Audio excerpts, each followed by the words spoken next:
జై శ్రీరామ్. అందరికీ నమస్కారం. వెల్కమ్ టు న్యూస్ అఖండ. నేను మీ కస్తూరి శ్రీధర్. మిత్రులారా, ఒకవైపున నెల మొత్తం కూడా విలువైనటువంటి సమాచారంతో కూడినటువంటి జాతీయవాద వార్తలను మీకు అందించడం కోసం చేసేటటువంటి శ్రమ వర్ణాతీతం. మాటల్లో అయితే చెప్పలేము. ఈలోపు బయట నుంచి ఎదురయ్యేటటువంటి సమస్యలు అన్నీ కూడా తట్టుకుని నిలబడిన నెల చివరికి వచ్చేసరికి భయం.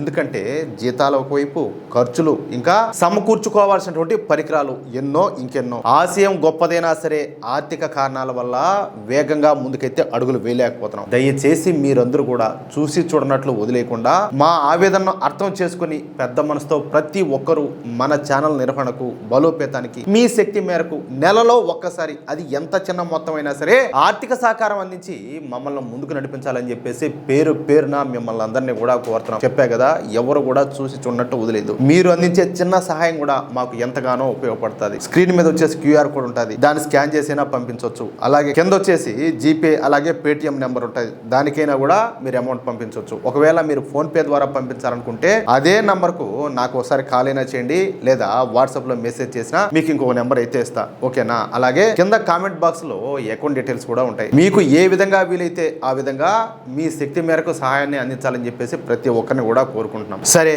ఇక న్యూస్ విషయానికి వస్తే, Edvige Antonia Albina Maino alias Sonia Gandhi, ఈమె ఇటలీకి చెందిన ఆమె, మీకు అందరికి తెలుసు కదా. సరే, 1968 ఫిబ్రవరి 25వ తేదీన రాజీవ్ గాంధీని పెళ్లి చేసుకునేది. కాబట్టి ఆ తరువాత 1983లో, ఎప్పుడో 1983 ఏప్రిల్ 30వ తేదీన, అంటే పెళ్లి జరిగిన దాదాపు 15 సంవత్సరాల తర్వాత ఆమె మన భారతీయ పౌరసత్వాన్ని తీసుకునేది. కాబట్టి మనం అందరం కూడా ఆమెను ఒక భారతీయురాలిగా పరిగణించాల. అంటే సోనియా గాంధీ భారతీయ పౌరసత్వం పొందే సమయానికి యువనేత రాహుల్ గాంధీకి సుమారుగా 13 సంవత్సరాల వయసు, ఇకపోతే ప్రియాంక గాంధీకి సుమారుగా 11 సంవత్సరాల వయసు అయితే ఉనింది. కానీ ఈమెలో మన భారతీయ వాసనలు ఏ మాత్రం కూడా లేవు. మీరైతే నన్ను అడగొద్దు 15 సంవత్సరాల పాటు ఆమె మన దేశ పౌరసత్వం ఎందుకు తీసుకోలేదు అని.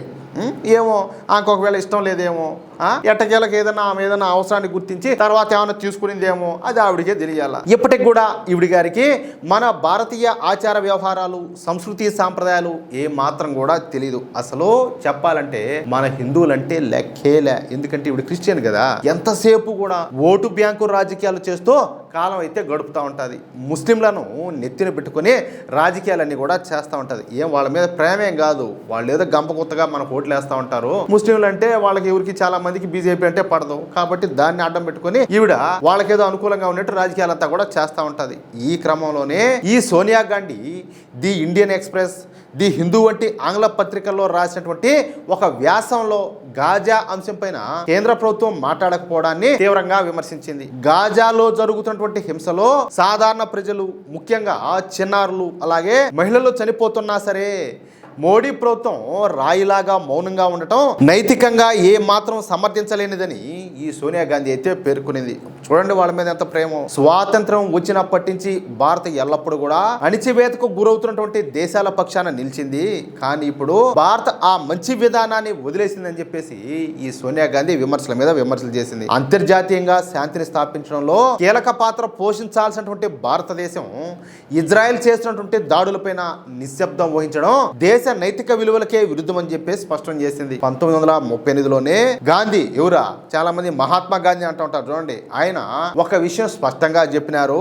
ఇంగ్లాండ్ వచ్చేసి ఇంగ్లీష్ వాళ్ళది, అలాగే ఫ్రాన్స్ ఫ్రెంచ్ వాళ్ళది ఏ విధంగా అవుతాదో పాలస్తీనా కూడా అరబ్బులదే అని చెప్పేసి ఆయన స్పష్టం చేసినాడు. 1974లో పాలస్తీనా భూభాగాన్ని పాలస్తీనా ప్రజలకు చెందినటువంటి ఏకైక దేశంగా గుర్తించిన మొదటి అరబ్బేతర దేశం మన భారతదేశమే అని, 1988లో పాలస్తీనా దేశాన్ని అధికారికంగా గుర్తించినటువంటి తొలి దేశాలలో భారతదేశం కూడా ఒకటే అని, 1996లో గాజాలో భారత్ తన దౌత్య కార్యాలయాన్ని కూడా తెరిచిందని చెప్పేసి ఈ సోనియా గాంధీ అయితే పేర్కొనింది. ప్రపంచంలోని చాలా దేశాలు ఇజ్రాయెల్కు దూరంగా ఉంటుంటే భారత్ మాత్రం ఇజ్రాయెల్కు మరింతగా దగ్గర అవుతా ఉండడం దేశానికి మంచిది కాదని, జాలి కలిగినటువంటి విశాలమైన హృదయం కలిగినటువంటి ఈ సోనియా గాంధీ ఆందోళన అయితే వ్యక్తం చేసింది. ఈవిడికి అబ్బా చిన్న ప్రేమ, చిన్న దయ, చిన్న జాలి కాదు ఈవిడికు. అసలు కష్టం, ఎదుటి వాళ్ళ కష్టం చూస్తే మంచుగడ్డ మాదిరి కరిగిపోతుంది మహాతల్లి. అంత ప్రేమ ఈవిడి గారికి మనుషులంటే. చూడండి ఎంత బాధ ప్రమాదం పాలస్తీనా మీద. సరే అప్పుడే అయిపోవాలి, ఇంకా ఉన్నది ఉండండి. కేంద్ర ప్రభుత్వ వైఖరి వల్ల పాలస్తీనా, ఇరాన్ వంటి పశ్చిమాసియాలోని చారిత్రక సాంప్రదాయ మిత్ర దేశాలకు అలాగే అంతర్జాతీయ ప్రజాభిప్రాయానికి భారత క్రమంగా దూరమవుతుందని చెప్పేసి విమర్శలని కూడా చేసింది. ఈ విధానం చైనాకు ప్రయోజనం చేకూరుస్తూ గ్లోబల్ సౌత్ నాయకత్వంలో భారత్ తన పట్టును కోల్పోయే విధంగా చేస్తుందని చెప్పేసి ఆవిడైతే హెచ్చరించింది.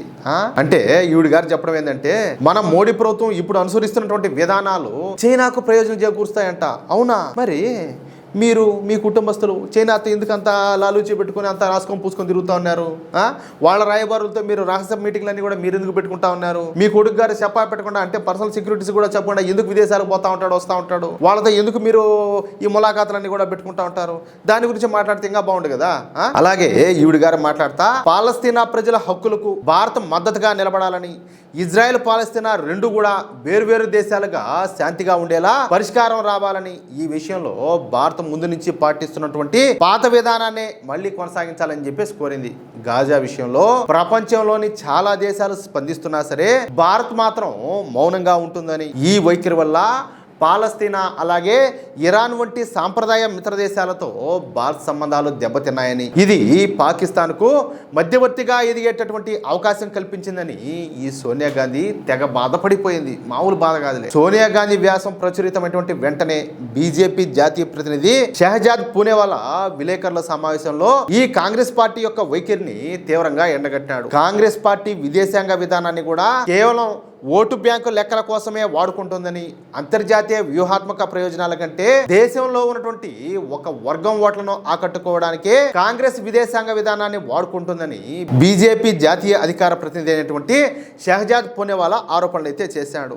గాజా అలాగే రాఫా సరిహద్దులలోని ముస్లింల ఇబ్బందుల గురించి ఎప్పుడూ మాట్లాడేటటువంటి ఈ కాంగ్రెస్ పార్టీ నేతలు మన పొరుగు దేశమైనటువంటి బంగ్లాదేశ్ లో ఉన్న హిందువులపైన జరుగుతున్నటువంటి దాడులపైన మాత్రం ఉద్దేశపూర్వకంగానే మౌనం పాటిస్తున్నారని చెప్పేసి విమర్శలు అయితే చేశాడు. విమర్శలు చేయడం కాదు, కాంగ్రెస్ పార్టీకి చెందినటువంటి నేతల విషయంలో ఇది 100% పచ్చి నిజం. ఇది కేవలం ఓటు బ్యాంకు రాజకీయాల వల్లే జరుగుతుందని ఆయన అయితే మండిపడ్డారు. గతంలో కాంగ్రెస్ పార్టీ అధికారంలో ఉన్నప్పుడు కేవలం తమ ఓటు బ్యాంకును కాపాడుకోవడానికి ఇజ్రాయెల్తో సత్సంబంధాలను పెంపొందించుకోలేదని, ఇజ్రాయెల్ పైన జరిగినటువంటి భయానక ఉగ్రదాడులను ఒక్కసారి కూడా బలంగా ఖండించినటువంటి ఈ కాంగ్రెస్ పార్టీ హమాస్ ఉగ్రవాద సంస్థల పట్ల సానుభూతి ప్రదర్శించడం వెనుక ఈ ఓటు బ్యాంకు ఆలోచనే ఉందని చెప్పేసి షహజాద్ పూనేవాలా ఘాటుగా కౌంటర్ అయితే ఇచ్చినాడు. గాజాలో ముస్లింల కోసం మాట్లాడుతున్నటువంటి సోనియా గాంధీ రఫా సరిహద్దుల గురించి ట్వీట్లు చేస్తున్నటువంటి కాంగ్రెస్ నేతలు మన పొరుగునే ఉన్నటువంటి బంగ్లాదేశ్ రాజధాని ఢాకాలో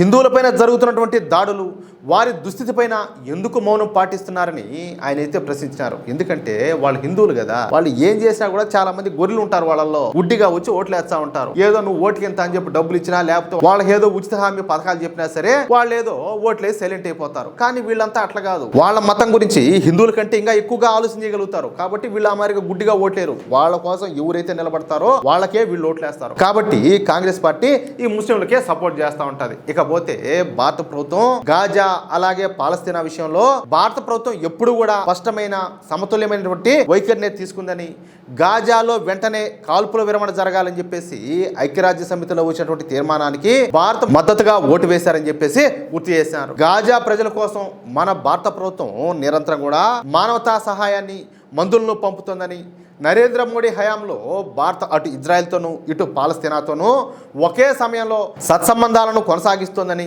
దీనిని మల్టీ అలైన్మెంట్ విధానంగా బీజేపీ అయితే స్పష్టం చేసింది. వేల మైళ్ళ దూరంలో ఉన్న గాజా అలాగే రఫా సరిహద్దుల్లోని ముస్లింల మానవ హక్కుల గురించి ఈ సోనియా గాంధీ ఆందోళన చెందుతోంది. కానీ మన పొరుగునే ఉన్నటువంటి బంగ్లాదేశ్ రాజధాని ఢాకాలో హిందూ మైనార్టీలపైన జరుగుతున్నటువంటి దాడులపైన మాత్రం ఆమె కనీసం నోరు విప్పడం లేదని చెప్పేసి బీజేపీ అయితే ఆరోపించింది. హిందువులపైన హింస జరిగినప్పుడు ఈ కాంగ్రెస్ పార్టీ అధిష్టానం ఉద్దేశపూర్వకంగానే మౌనం పాటిస్తుందని, అదే ఒక నిర్దిష్ట వర్గానికి నష్టం వాటిల్లితే అంతర్జాతీయ వేదికలపైన కూడా గొంతు ఎత్తుతాదని చెప్పేసి బీజేపీ అయితే విమర్శించింది. మానవతా దృక్పథాన్ని కూడా కాంగ్రెస్ మతం ఆధారంగానే చూస్తాదని, ఢాకా హిందువుల రక్షణ కంటే వాళ్లకు గాజా రాజకీయాలే ముఖ్యమైనని చెప్పేసి బీజేపీ ఘాటుగా విమర్శించింది. మొత్తంగా ఓవర్ యాక్షన్ చేసినటువంటి సోనియా గాంధీకి బీజేపీ నాయకులంతా కలిసి చుక్కలైతే చూపించారు. అది విషయం. ఇక్కడ సింపుల్ గా ఒకటే మాట, వీళ్ళకి చెప్పా కదా, వీళ్ళ ఓటు బ్యాంక్ ఎవరైతే ఉంటారో వాళ్ళకు చీమ గుట్టినా కూడా వీళ్ళైతే తట్టుకోలేరు. అదే కనుక హిందువుల విషయంలో ఏమి జరిగినా కూడా వీళ్ళైతే పట్టించుకోరు. ముందు మనకు తెలివి ఉండాలా, మనకు సిగ్గు ఉండాలా. ఎందుకంటే వీళ్ళు చేసే రాజకీయాలు ఇంకా మనం అర్థం చేసుకోకపోతే ఎట్లంగా, అంతేనా కదా మిత్రులారా? ఈ న్యూస్ కనుక మీకు నచ్చినట్లయితే వెంటనే ఈ వీడియోని లైక్ చేసి మీ మిత్రులకు, అలాగే మీరు ఉన్నటువంటి వాట్సాప్ గ్రూపుల్లోనూ తప్పనిసరిగా షేర్ చేయండి. అలాగే ఈ వీడియో పైన మీ యొక్క అమూల్యమైనటువంటి అభిప్రాయాలను ఖచ్చితంగా కామెంట్ రూపంలో తెలియజేయండి. అలాగే ఇంతవరకు మీరు గనుక మన ఛానల్ను సబ్స్క్రైబ్ చేసుకున్నట్లయితే ప్రతి ఒక్కరు కూడా మన ఛానల్ను సబ్స్క్రైబ్ చేసుకోండి, సపోర్ట్ చేయండి ప్లీజ్. జై శ్రీరామ్, జై హింద్, భారత్ మాతాకి జై.